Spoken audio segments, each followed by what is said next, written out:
Bon, l'arrivée de Gaban, elle est juste, mais légendaire. Il faut qu'on en parle dans ce chapitre 1149 de One Piece, qui s'est plutôt bien passé. Hein. Le chapitre, waouh, c'était particulier. Il y a eu des moves étranges. Je m'attendais pas à ce qu'il y ait ce genre de truc dans ce chapitre. Mais bref, on va en parler. Mais avant d'en parler, l'abonnement, le like ferait plaisir. Et dites-moi en commentaire ce que vous avez pensé de ce chapitre et vos théories sur ce qu'on va dire, parce qu'il y a de quoi dire. Alors dans ce chapitre, il y a des détails plutôt importants, je trouve. Il y a des cases qui montrent des trucs sur lesquels il faudrait s'attarder. Déjà, on voit une case où du coup Gaban blesse gravement Summers. Hein, on a vu ça dans le chapitre précédent. Et il dit un commentaire en mode « je suis rouillé » ou quelque chose comme ça. On voit un zoom sur sa tête. Pour moi, cette case, elle veut clairement dire qu'à la base, il voulait le one-shot. Hein. C'était vraiment l'idée principale. Et d'ailleurs, l'idée qui sera confirmée plus tard dans le chapitre. On le verra échanger des coups avec Summers.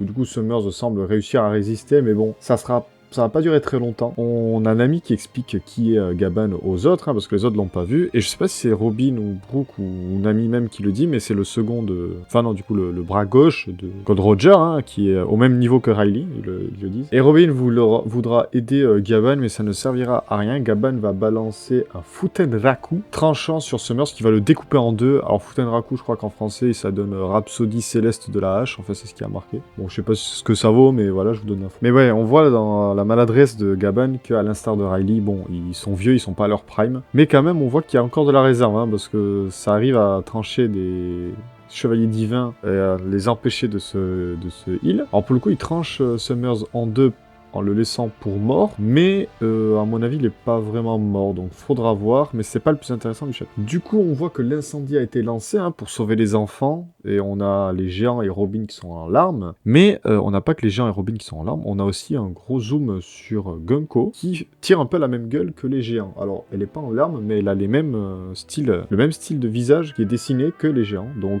peut-être qu'elle est un peu triste aussi, on sait pas. Mais dans tous les cas, Gaban foncera sur Gunko, hein, parce que c'est la prochaine cible à éliminer pour sauver les enfants, hein. Et il sera encouragé par les cris de son fils, mais Gunko va réussir à filer entre les doigts de Gaban, hein, à éviter l'attaque, et utilisera du coup le fils de Gaban comme otage. Et alors que Gaban voudra lancer une attaque pour sauver Koron et pour sauver les enfants, Gunko utilisera ce même Koron, donc le fils de Gaban, comme otage, et on verra une case où Gaban a un flash de ce qui pouvait arriver dans le futur, à l'instar de Shanks qui avait eu avec Kid, et je me demande s'il y avait passé aussi avec Katakuri, mais je pense pas, mais dans tous les cas, c'est le même style de haki que Katakuri, j'imagine, qui permet de voir un peu dans l'avenir, voire dans ce cas-là un peu beaucoup même. Et donc Gaban laissera tomber son attaque et se fera planter par Gunko et tombera dans le vide. Enfin, quand je dis dans le vide, c'est dans l'étage d'en dessous.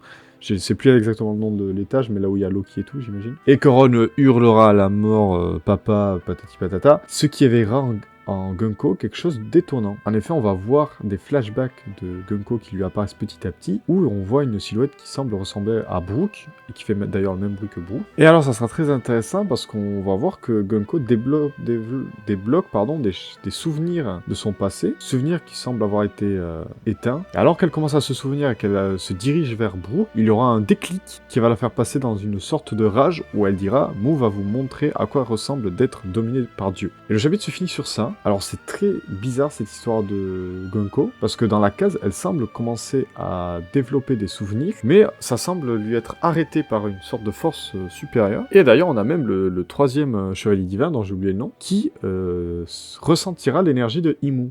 Alors est-ce que ça serait pas Imu qui annulerait la récupération de souvenirs de Gunko, d'où le fait que Gunko s'appelle Mu, donc peut-être qu'elle a un mini lien avec Imu, enfin beaucoup de théories possibles, soit elle a un lien avec Imu, soit Imu la manipule d'une certaine manière, mais en tout cas ce qui est sûr c'est qu'elle a un lien avec Brook. Alors est-ce que Brook est son père? On sait que Brook a 90 ans de plus, qu'avant il était dans un autre équipage, qui est mort empoisonné, et lui est revenu à la vie grâce à son fruit. Alors peut-être qu'il avait un lien avec les chevaliers divins à l'époque, ce qui expliquerait comment il a eu ce fruit, qui d'une certaine manière semble cheaté, vu que tu peux revenir à la vie, quoi, devenir immortel, hein, il est immortel en théorie. Mais voilà, donc beaucoup de mystères sur Gunko, je trouve ça hyper intéressant, donc hâte de voir le prochain chapitre, normalement la semaine prochaine. Aussi pour revenir sur Gaban, on voit qu'il a la même capacité de haki d'observation que Shanks, peut-être plus poussé, peut-être moins poussé, ça on sait pas, mais il pourrait donc développer le haki d'observation de Luffy, comme à Wano, le haki de l'armement avait été développé, on pourra avoir ce genre d'entraînement. Après, Ça se trouve, il y aura toujours pas d'entraînement, encore une fois, mais à voir. Et aussi, par pitié, qu'est-ce que font Luffy, Zoro et les autres? Là, la situation est critique et ils sont toujours pas là, donc on sait pas ce qu'ils foutent, mais il s'agirait d'agir à un moment. Mais bref, très curieux de voir ce qui va se passer avec Gunko, hein, parce que là, ça semble être de la manipulation de souvenirs, parce qu'on sait que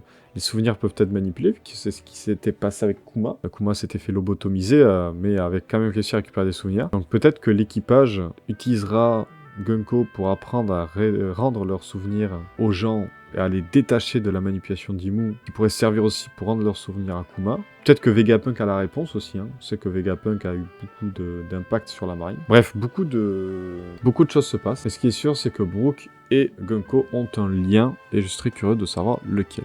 Sur ce, abonnez-vous, lâchez un commentaire. Passez sur Twitch, on est en live tous les jours à 18h. Passez sur Twitch, on est en live à 18h le lundi, mercredi, vendredi. Et sur ce, moi je vous dis à la semaine prochaine. Tchuss!